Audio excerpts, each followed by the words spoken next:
Lições bíblicas. A justiça divina. A preparação do povo de Deus para os últimos dias no livro de Ezequiel. Lição 7. A responsabilidade é individual. Texto áureo. A alma que pecar, essa morrerá. O filho não levará a maldade do pai, nem o pai levará a maldade do filho. A justiça do justo ficará sobre ele, e a impiedade do ímpio cairá sobre ele. Ezequiel, capítulo 18, versículo 20. Verdade prática. Para além da responsabilidade individual, a palavra de Deus se posiciona contra o fatalismo, isto é, contra a ideia de que tudo está determinado por um rígido destino. Leitura bíblica em classe. Ezequiel, capítulo 18, versículos de 20 a 28. A alma que pecar, essa morrerá. O filho não levará a maldade do pai, nem o pai levará a maldade do filho. A justiça do justo ficará sobre ele, e a impiedade do ímpio cairá sobre ele. Mas, se o ímpio se converter de todos os seus pecados que cometeu, e guardar todos os meus estatutos, e fizer juízo e justiça, certamente viverá. Não morrerá. De todas as suas transgressões que cometeu, não haverá lembrança contra ele. Pela sua justiça que praticou, viverá. Desejaria eu, de qualquer maneira, a morte do ímpio? Diz o Senhor Jeová. Não desejo, antes, que se converta dos seus maus caminhos e viva. Mas, desviando-se o justo da sua justiça, e cometendo a iniquidade, e fazendo conforme todas as abominações que faz o ímpio, porventura viverá? De todas as suas justiças que tiver feito, não se fará memória. Na sua transgressão com que transgrediu, e no seu pecado com que pecou, neles morrerá. Dizeis, porém, o caminho do Senhor não é direito. Ouve, agora, ó casa de Israel, não é o meu caminho direito? Não são os vossos caminhos torcidos? Desviando-se o justo da sua justiça e cometendo iniquidade, morrerá por ela. Na sua iniquidade que cometeu, morrerá. Mas, convertendo-se o ímpio da sua impiedade que cometeu e praticando o juízo e a justiça, conservará este a sua alma em vida. Pois quem reconsidera e se converte de todas as suas transgressões que cometeu, certamente viverá, não morrerá. Introdução. O ponto de partida desta lição é uma máxima muito usada em Jerusalém e, também, entre os exilados de Babilônia, que diziam: os pais comeram uvas verdes, e os dentes dos filhos se embotaram. Com base nesse ditado, eles diziam que estavam sendo punidos por causa dos pecados de seus antepassados.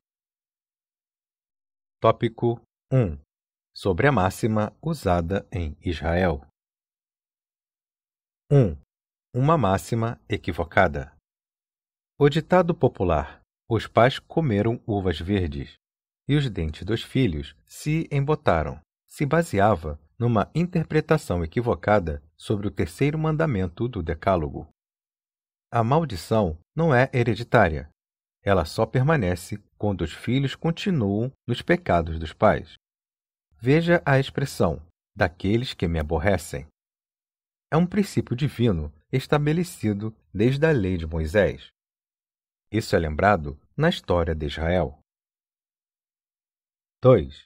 Jeremias e Ezequiel trataram do assunto. A palavra profética em Jeremias é escatológica. A seção de Jeremias 30 a 33 é o livro da Consolação, que não foi editado separadamente como Lamentações. Essa parte da profecia anuncia a restauração de Israel e de Judá e contempla o futuro glorioso da nação unificada. Esse oráculo está nesse contexto, como nos revela também a profecia no livro de Jeremias. É nesse contexto escatológico que nunca mais será pronunciado em Israel tal provérbio popular. Mas a proibição anunciada por Ezequiel é imediata. 3. O problema em nosso tempo. A doutrina das uvas verdes e dentes embotados, que predominou o imaginário popular de Israel, veio a ser parte do cardápio doutrinário de um movimento infiltrado em algumas igrejas, conhecido como batalha espiritual. Essa parte do ensino é a conhecida extravagante doutrina da maldição hereditária. Quando alguém se converte a Cristo, deixa de aborrecer a Deus. Logo, essa passagem do terceiro mandamento do Decálogo não pode se aplicar aos crentes, pois eles se tornam em uma nova criatura. Pois as coisas velhas já passaram, e eis que tudo se fez novo. Devemos orar e agir para que esses ensinos equivocados não prosperem em nossas igrejas. Sinopse 1. A máxima popular: os pais comeram uvas verdes, e os dentes dos filhos se embotaram, remetia à ideia de que os filhos pagariam os pecados dos pais. Tópico 2. Sobre a salvação para todos os seres humanos. 1. A esperança para o pecador. Essa ideia está muito clara no capítulo inteiro, que, para não deixar dúvidas, Ezequiel afirma de maneira direta, reiterando diversas vezes com exemplos claros e ilustrações. A vontade de Deus é a salvação de todos os seres humanos, para que ninguém se perca. E nisso o profeta antecipa o pensamento do Novo Testamento. 2. Refutando um pensamento fatalista.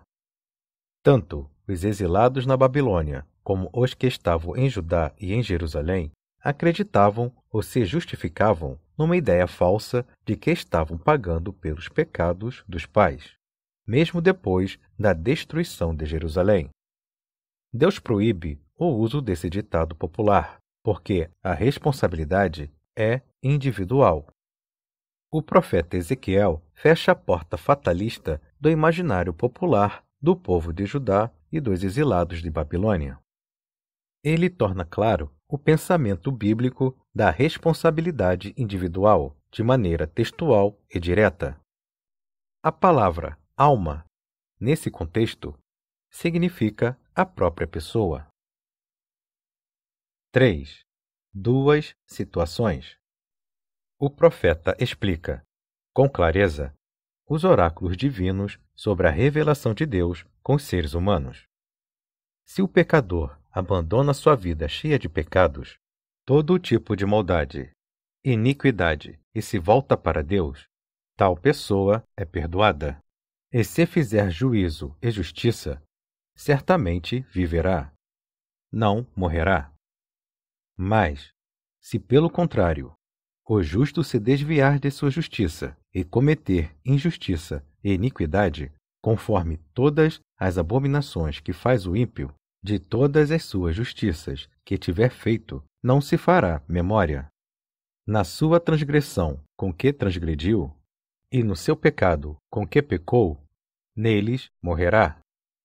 É possível, sim, o salvo perder a salvação temporariamente ou definitivamente. Sinopse 2. O ensino no livro de Ezequiel revela que a salvação está disponível a todos. Tópico 3. Sobre a reação de Israel. 1. Uma pergunta retórica. Na verdade, são duas perguntas. Não é o meu caminho direito? Não são os vossos caminhos torcidos? A pergunta retórica não espera resposta.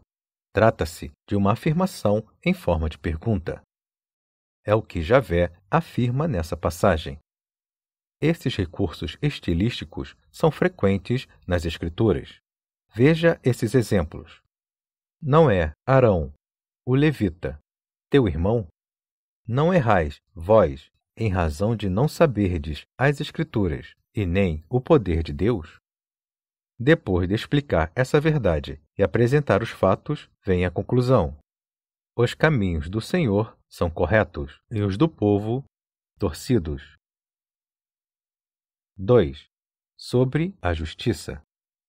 Ezequiel deixa claro, mais que o sol do meio-dia, que a lei da responsabilidade individual é justa e está de acordo com os atributos divinos. Esse atributo é manifesto no castigo do pecador e na premiação do justo, o qual recompensará cada um segundo as suas obras. Esse atributo se harmoniza com a santidade de Deus. A Bíblia declara, com todas as letras, que somente Deus é justo, considerando justiça como atributo, no sentido absoluto de perfeição. Deus é um juiz justo. 3. O arrependimento. Deus é justo e misericordioso.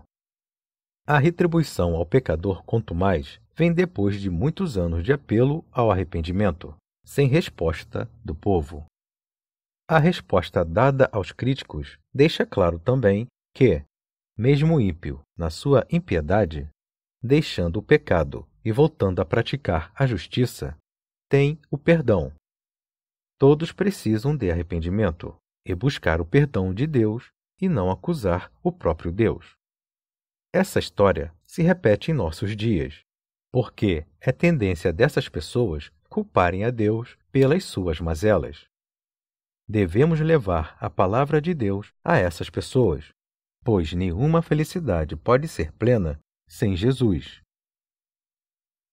Sinopse 3.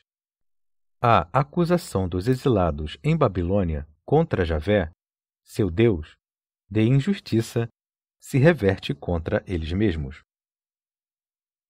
Conclusão.